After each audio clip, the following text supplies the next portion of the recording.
سلام دوستان عزیز.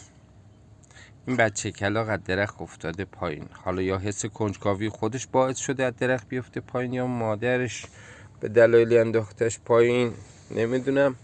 ما سعی کردیم نه ببریم بالا درخت بذاریم تو لونش، اما مادرش اصلا اجازه نداد ما از درخت بریم بالا.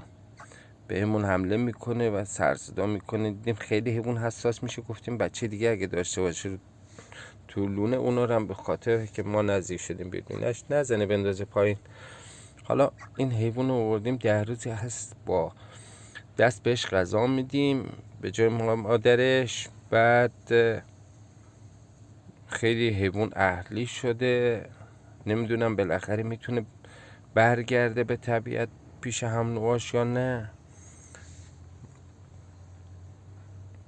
ببینید، بیا قارقاری، بیا بیا، غذا بیا. الان سیره، وقتی گشنش باشه غذا رو میگیره از دست.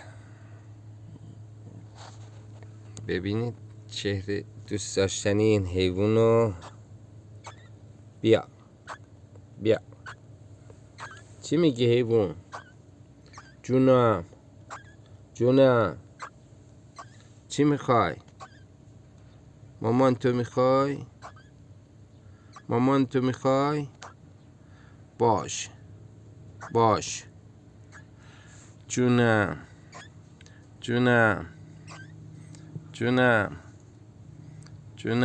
چی میخوای؟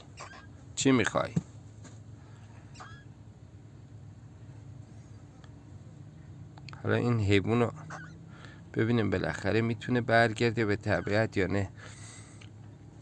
خیلی دوستتون دارم. تا ویدیو بعدی که ازش براتون بذارم، خدا نگهدار.